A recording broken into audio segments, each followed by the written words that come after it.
ಬಂದಿರುವಂತಹದ್ದು ಯಾವುದು? Knight of wands ಬಂದಿದೆ. ಯಾವುದೋ ಕೆಲವೊಂದು ನಿರ್ಧಾರಗಳನ್ನ ಮಾಡ್ತಾ ಇರುವಂತಹದ್ದು, ಧೈರ್ಯದಿಂದ ಕೆಲವೊಂದು ನಿರ್ಧಾರಗಳನ್ನ ನೀವು ಮಾಡ್ತಾ ಇರುವಂತಹದ್ದು ರೆಪ್ರೆಸೆಂಟ್ ಆಗ್ತಾ ಇದೆ. ಆಕ್ಷನ್ಸ್ ಅನ್ನ ತಗೋತಾ ಇರುವಂತಹದ್ದು ನಿಮಗೆ ರೆಪ್ರೆಸೆಂಟ್ ಆಗ್ತಾ ಇದೆ ಬಾಟಮ್ ಆಫ್ ದ ಡೆಕ್ ಅಲ್ಲಿ. ಓಕೆ, ಇನ್ ನಿಯರ್ ಪಾಸ್ಟಿನಲ್ಲಿ ಏನಾಗಿದೆ? ನಿಮ್ಮ ಲವ್ ಲೈಫಿನ ವಿಚಾರವಾಗಿದ್ರೆ ದ ಫೂಲ್ ಕಾರ್ಡ್ ರೆಪ್ರೆಸೆಂಟ್ ಆಗಿದೆ. ತುಂಬಾನೇ ಚೆನ್ನಾಗಿದೆ, ಜಾಯ್ಫುಲ್ ಆಗಿತ್ತು, ಬಿಗಿನಿಂಗ್ ತುಂಬಾ ಚೆನ್ನಾಗೇ ಇದೆ. ಕಾರ್ಡ್ ಬಂದಿರುವಂತಹದ್ದೇನು? ವೀಲ್ ಆಫ್ ಫಾರ್ಚೂನ್ ಬಂದಿದೆ.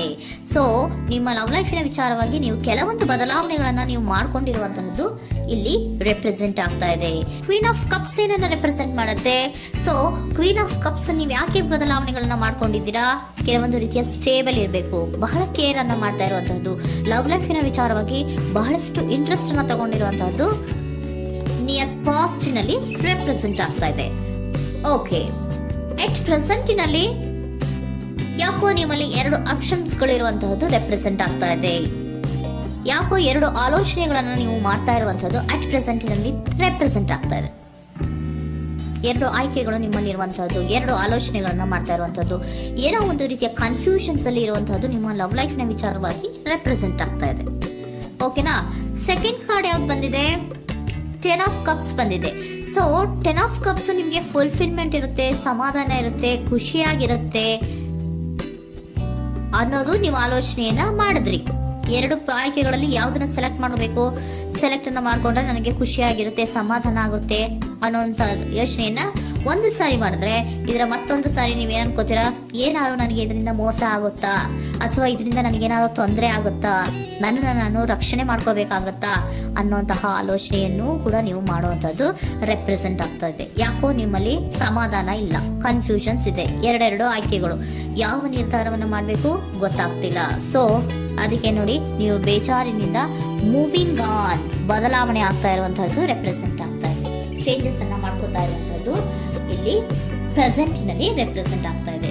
ಯಾಕೋ ಬೇಜಾರಿನಿಂದ ಕೆಲವೊಂದು ರೀತಿಯ ಬದಲಾವಣೆಗಳನ್ನು ನೀವು ಮಾಡ್ಕೋತಾ ಇರುವಂತಹದ್ದು 6 ಆಫ್ ಸೋರ್ಟ್ಸ್ ಅಲ್ಲಿ ರೆಪ್ರೆಸೆಂಟ್ ಆಗ್ತಾ ಇದೆ. ನೀವು ಈ 6 ಆಫ್ ಸೋರ್ಟ್ಸ್ ಮತ್ತೆ ಏನನ್ನ ರೆಪ್ರೆಸೆಂಟ್ ಮಾಡುತ್ತೆ ಅಂದ್ರೆ, ನಾನು ಲವ್ ಲೈಫಿನ ವಿಚಾರವಾಗಿ ಒಂದು ಬೆಟರ್ ಆಪ್ಷನ್ಸ್ ಅನ್ನ ಸೆಲೆಕ್ಟ್ ಮಾಡ್ಕೋಬೇಕು ಅನ್ನುವಂತಹ ಆಲೋಚನೆಯನ್ನ ಮಾಡ್ತಾ ಇರುವಂತದ್ದು ರೆಪ್ರೆಸೆಂಟ್ ಆಗ್ತಾ ಇದೆ. ಓಕೆನಾ?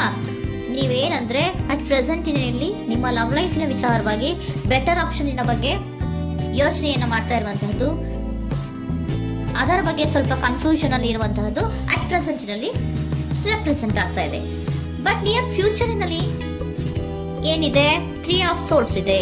ಕೆಲವೊಂದು ರೀತಿಯ ಬೇಜಾರುಗಳಿರುವಂತಹದ್ದು, ನೋವುಗಳಿರುವಂತಹದ್ದು, ಕೆಲವೊಬ್ರು ಅಳ್ತಾ ಇರುವಂತಹದ್ದು, ಭಾವನಾತ್ಮಕವಾಗಿ ತುಂಬಾ ಫೀಲ್ ಅನ್ನು ಮಾಡ್ತಾ ಇರುವಂತಹದ್ದು ನಿಮ್ಗೆ ರೆಪ್ರೆಸೆಂಟ್ ಆಗ್ತಾ ಇದೆ. ಯಾಕೆ ನಿಮಗೆ ಆ ತರ ಆಗತ್ತೆ ಅಂತ ಅಂದ್ರೆ, ಡೆವಿಲ್ ಕಾರ್ಡ್ ರೆಪ್ರೆಸೆಂಟ್ ಆಗಿದೆ. ಸೊ ಡೆವಿಲ್ ಕಾರ್ಡ್ ಏನನ್ನ ಹೇಳುತ್ತೆ? ಅಡಿಕ್ಷನ್ಸ್ ಅನ್ನ ಹೇಳುತ್ತೆ. ತುಂಬಾ ಯೋಚನೆಯನ್ನ ಮಾಡುವಂತಹದ್ದು, ಮೇಲಿಂದ ಮೇಲೆ ನೀವು ಒಂದನ್ನೇ ನೀವು ಯೋಚನೆ ಮಾಡ್ತಾ ಇದ್ರೆ ನಿಮ್ಗೆ ಅಲ್ಲಾಗುವಂತದ್ದೇನು? ನೋವುಗಳೇ ಅಲ್ಲಾಗುವಂತಹದ್ದು. ಸೊ ಯಾತಕ್ಕೆ ಅಂದ್ರೆ ನಿಮ್ಮಿಬ್ಬರ ಮಧ್ಯೆ ಕೆಲವೊಂದು ರೀತಿಯ ಘರ್ಷಣೆಗಳಿರುವಂತಹದ್ದು ರೆಪ್ರೆಸೆಂಟ್ ಆಗ್ತಾ ಇದೆ. ಕೆಲವೊಂದು ರೀತಿಯ ಮನಸ್ಸು ಒಂದೇ ತರ ಆಲೋಚನೆಯನ್ನ ಮಾಡ್ತಾ ಇಲ್ಲ. ಒಂದ್ಸರಿ ಆ ತರ ಯೋಚನೆ ಮಾಡ್ತೀರಾ, ಒಂದ್ಸರಿ ಈ ತರ ಯೋಚನೆ ಮಾಡ್ತೀರಾ, ಕನ್ಫ್ಯೂಷನ್ ಅಲ್ಲಿ ಇರ್ತೀರಾ, ಏನ್ ಮಾಡ್ಬೇಕು ಗೊತ್ತಾಗಲ್ಲ. ಸೊ ಅದಕ್ಕೆ ನಿಮ್ಗೆ ಬೇಜಾರು, ನೋವು ಇರೋಂಥದ್ದು. ಮತ್ತೆ ನೆಕ್ಸ್ಟ್ ಕಾರ್ಡ್ ಬಂದಿರುವಂತದ್ದೇನು? 5 ಆಫ್ ಪ್ಯಾಂಟಿಕಲ್ಸ್ ಬಂದಿದೆ. ಸೊ 5 ಆಫ್ ಪ್ಯಾಂಟಿಕಲ್ಸ್ ಏನು? ತುಂಬಾ ಇದು ಕೂಡ ತುಂಬಾ ಬೇಜಾರಿನಲ್ಲೇ ಇರುವಂತಹದ್ದು, ಫೀಲಿಂಗ್ ಲೆಫ್ಟ್ ಔಟ್ ಆಗ್ತಾ ಇರುವಂತಹದ್ದು, ರೀತಿಯ ಒಂದು ಬ್ಯಾಡ್ ಸಿಚುಯೇಷನ್ ಅಲ್ಲಿ ಇರುವಂತಹದ್ದು, ಅಂದ್ರೆ ಯಾವಾಗ್ಲೂ ನೋವು ಪಡ್ತಾ ಇರುವಂತಹದ್ದು, ಯಾವಾಗ್ಲೂ ಯೋಚನೆ ಮಾಡ್ತಾ ಇರುವಂತಹದ್ದು ಇಮಿಡಿಯೇಟ್ ಫ್ಯೂಚರಿನಲ್ಲಿ ಈ ರೀತಿ ರೆಪ್ರೆಸೆಂಟ್ ಓಕೆನಾ? ಸೊ ದ ಮೂನ್ ಕಾರ್ಡ್ ಏನನ್ನ ರೆಪ್ರೆಸೆಂಟ್ ಮಾಡುತ್ತೆ ಅಂದ್ರೆ, ರಿಯಾಲಿಟಿಯ ಕಡೆಗೆ ಹೆಚ್ಚು ಗಮನ ಕೊಡದೇ ಇರುವಂತಹದನ್ನ ರೆಪ್ರೆಸೆಂಟ್ ಮಾಡುತ್ತೆ. ಓಕೆನಾ? ಇದಿಷ್ಟು ನಿಮ್ಮ ಒಂದಿನ love reading. Next angel guidance ನಿಮ್ಗೆ ಏನ್ ಕೊಡ್ತಾರೆ ಅನ್ನೋದನ್ನ ನೋಡೋಣ. ನೋ ಅನ್ನೋಂತ ಆನ್ಸರ್ ಅನ್ನ ಕೊಡ್ತಾ ಇದ್ದಾರೆ. So no, not the right time. ನೀವೇನು ಕೂಡ ಈ ಕನ್ಫ್ಯೂಷನ್ ಅಲ್ಲಿ ಇದ್ದಾಗ ಯಾವುದೇ ರೀತಿಯ ಡಿಸಿಷನ್ಸ್ ನ ಮಾಡೋದಕ್ಕೆ ಇದು ಕರೆಕ್ಟ್ ಆಗಿರುವಂತಹ ಟೈಮು ಅಲ್ಲ. Perfect timing. So perfect timing ಅನ್ನ ಬಂದಾಗ ನೀವು ಕೆಲವೊಂದು ರೀತಿಯ ಡಿಸಿಷನ್ಸ್ ಅನ್ನ ಮಾಡ್ಬೇಕಾಗತ್ತೆ.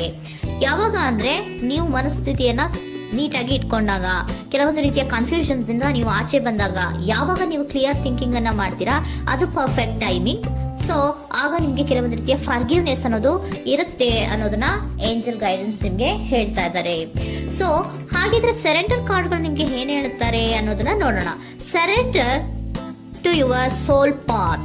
Your life journey has been perfectly designed for your soul growth. Embrace every lesson and every moment. ನಮ್ಮ ಜೀವನದಲ್ಲಿ ಬರುವಂತಹ ಎಲ್ಲಾ ಕೆಲವೊಂದು ಮೂಮೆಂಟ್ಗಳನ್ನ ನಾವು ಪರ್ಫೆಕ್ಟ್ ಆಗಿ ದೇವರು ಡಿಸೈನ್ ಮಾಡಿರ್ತಾರೆ. ಅದಂದ್ರೆ ನಮ್ಮ ಲೈಫಿನಲ್ಲಿ ಏನೇನ್ ಆಗ್ಬೇಕು ಅನ್ನೋದನ್ನ ಮುಂಚೆ ದೇವರು ಬರ್ದಿರ್ತಾರೆ. ಸೊ ಅದು ಹಾಗೆಯೇ ನಡೀತಾ ಇರುತ್ತೆ. ಓಕೆನಾ? ನಾವು ನಮ್ಮ ಲೈಫ್ ನಲ್ಲಿ ಬರುವಂತಹ ಪ್ರತಿಯೊಂದು ಲೆಸನ್ಸ್ ಅಥವಾ ಪಾಠಗಳೇನಿರುತ್ತೋ ಅಥವಾ ನಾವು ಏನನ್ನ ನಮ್ಮ ಜೀವನದಲ್ಲಿ ಬರ್ತಾ ಇರುತ್ತೋ ಅದು ಒಂದು ನಮ್ಗೆ ನಮ್ಮ ಲೈಫಿನಲ್ಲಿ ಒಂದು ಲೆಸನ್ ತರ. ಸೊ ಅದನ್ನ ನಾವು ಎವ್ರಿ ಮೂಮೆಂಟ್ ಅನ್ನ ಕೂಡ ನಾವು ಸ್ವೀಕರಿಸಬೇಕು. ಯಾವಾಗ್ಲೂ ಕೂಡ ಅದನ್ನ ಸ್ವೀಕರಿಸಿಕೊಂಡು ಮುಂದೆ ಮುಂದೆ ಹೋಗ್ತಾ ಇರಬೇಕು. ಪ್ರತಿ ನಿಮಿಷವೂ ಕೂಡ ಒಂದೊಂದು ರೀತಿಯ ನಮಗೆ ಪಾಠ ಇದ್ದ ಹಾಗೆ ಅಂತ ಹೇಳ್ತಾ ಇದ್ದಾರೆ. Surrender unhealthy relationship. Let go a relationship that don't serve you, including unavailable or toxic people. You deserve to be treasured by others and to be surrounded by positive people. Unhealthy relationship ನ ಕಡೆಗೆ ಹೆಚ್ಚು ಗಮನವನ್ನ ಕೊಡಬೇಡಿ. ಈ toxic people ನ ಕಡೆಗೆ ಹೆಚ್ಚು ಗಮನವನ್ನ ಕೊಡಬಾರ್ದು. So ಯಾವಾಗ್ಲೂ ನಾವು ಪಾಸಿಟಿವ್ ಆಗಿ ಥಿಂಕ್ ಮಾಡುವಂತಹ, ಪಾಸಿಟಿವ್ ಆಗಿ ಆಲೋಚನೆ ಮಾಡುವಂತಹ ಜನಗಳ ಜೊತೆಯಲ್ಲಿಯೇ ನಾವು ಹೆಚ್ಚು ಇರಬೇಕು ಅನ್ನೋದನ್ನ ನಿಮ್ಗೆ ಸರೆಂಡರ್ ಕಾರ್ಡ್ ಹೇಳ್ತಾ ಇದ್ದಾರೆ.